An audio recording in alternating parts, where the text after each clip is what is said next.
जय हिंद जय भारत। अभी दिल्ली में जो अपने अधिकारों की मांग के लिए दिल्ली जंतर मंतर पे प्रोटेस्ट बच्चे कर रहे थे। तो कहने का मतलब है उसमें काफ़ी जनहानि भी हुई है, काफ़ी बच्चों की जो है उसमें जानें गई हैं और काफ़ी बुरी तरह से घायल भी हुए हैं। काफ़ी लोगों ने मदद भी की है। कुल मिला के ये रहा कि बहुत बुरी स्थिति बच्चों की थी। तो वहाँ पे जब धर्मेंद्र प्रधान ने इस्तीफ़ा दे दिया तो सुप्रीम कोर्ट के जो एडवोकेट हैं एकत्रित होकर वहाँ पे बोलते हैं कि अब हम अपना जिस हिसाब से बच्चों के साथ बर्बरता की गई है उसके लिए हम जो है मतलब कहने का मतलब सरकार का घेराव करेंगे। पुलिस वालों को जो है सज़ा देने का काम करेंगे कि इन्होंने बच्चों के साथ में देश के भविष्य जो थे उनके साथ में इस तरह से अनहोनी की है। तो कहने का मतलब ये है, ठीक है, अब वो बैठे हुए अपना बैनर वूनर लेके कि हम अपना कानून बचाएंगे, अपना संविधान बचाएंगे, अपने देश की नीति बचाएंगे, हमें अब आगे आना पड़ेगा, हमें संविधान बचाना पड़ेगा।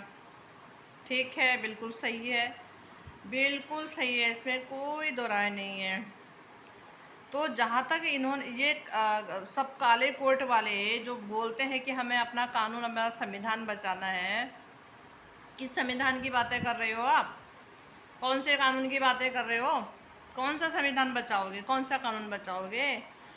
एक अवैध घुसपैठ महिला 4 बच्चों को लेकर 2023 से घुसी पड़ी है। तुम्हारे कानून और संविधान की, तुम्हारे देश की नीतियों की, रूल्स रेगुलेशन की धज्जियां उड़ा रही है। सुप्रीम कोर्ट का वही काला कोट पहना हुआ वकील जो है, बहन उसके साथ व्यक्तिगत नाते जोड़े हुए हैं।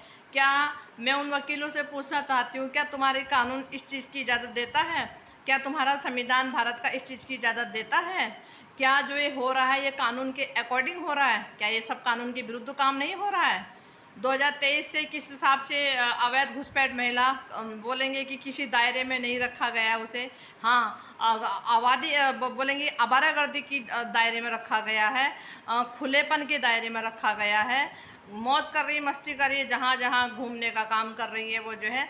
और भारत की महिलाओं को जो उसके विरोध में बात कर रहा है उनको कहीं ना कहीं वो गिराने का काम करती है, गाली गलौज करने का काम करती है। हमारे भारत के जो एडवोकेट हैं मोमिन सर, जो गुलाम हैदर का केस, बच्चों का केस देख रहे हैं, उनको कहीं ना कहीं उन पे जो है पर्सनल व्यक्तिगत अटैक करने का काम कर रही है। एक घुसपैठ महिला भारत में घुसती है, एक मुजरिम है, मुजरिम की किसी भी कैटेगरी में उसको नहीं रखा गया है। और बोलेंगे कि आप किस कानून की बातें कर रहे हो? आप किस संविधान की बचाने की बात कर रहे हो? क्या ये जो घुसपैठ महिला जो कर रही है, यहाँ तुम्हारा कानून बच रहा है?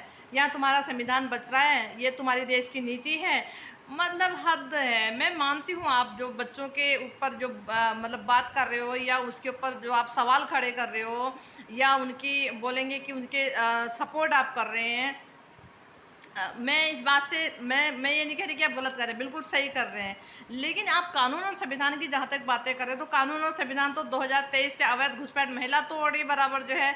और तुम्हारे काले कोट पहने हुए सुप्रीम कोर्ट का लॉयर तुड़वा रहा है। और भारत की अपने जो उसका असिस्टेंट है उससे भारत की महिलाओं को गाली दिलवा रहा है, गलत गंदी गंदी जो है। तो हमारे लिए भी आगे आइए ना, हमारे लिए भी आ गई है। हम भी सुप्रीम कोर्ट के बाहर में धरना देते हैं, वहाँ हम भी प्रोटेस्ट करते हैं अपने कानून की उसके लिए, बचाव के लिए, अपने संविधान को बचाने के लिए, अपने देश की रीति और बोलेंगे नीति और रूल्स और रेगुलेशन को बचाने के लिए। तो हमारे भी साथ दीजिए कि आप ठीक कर रहे हैं करके। कमाल है, जहाँ पे देखा कि वाहवाही बटोरनी है वहाँ तो आप घुस जाते हैं। अगर कानून की तुम्हें इतनी चिंता है, देश की तुम्हें इतनी चिंता है, भारत के असली नागरिक हो, तो असल में सही मायने में कानून तो तुम्हारा यहाँ टूट रहा है, घुसपैठ, अवैध घुसपैठ के हाथों जो है। तो यहाँ पे आगे आइए ना, वहाँ कहाँ जा रहे हैं? वहाँ तो हो गया, जो होना था इस्तीफा दे दिया, बच्चे अपने अपने घरों को चले गए हैं। जिन्होंने बेचारों ने जान गंवानी थी गंवा दी है, जो चोटिल हुए वो हॉस्पिटलों में हैं, जो जो थोड़ा बहुत जो चोट पटक थी वो घर आ गए हैं, जो क्षति होनी थी हो गई है, उसकी भरपाई तो हो नहीं सकती है। तो आप किस संविधान और कानून की बातें करते हैं? कानून और संविधान को तो टूटते हुए आप देख ही रहे। 2023 से तुम्हारा ही सुप्रीम कोर्ट का लॉयर तोड़ रहा है, तो वहाँ तुम नहीं बोलोगे। कमाल है, कैसी दोहरी नीति है भारत की। इसीलिए तो इसीलिए तो विकास नहीं विनाश की तरफ जा रहा है, इसीलिए तो क्षति हो रही है, इसीलिए इतने नुकसान हो रहे हैं। क्योंकि बोलेंगे कि एक दूसरे के साथ में दगा किया जा रहा है, एक दूसरे के साथ में दिखावा किया जा रहा, फर्जीवाड़ा किया जा रहा, असल तो है ही नहीं कहीं।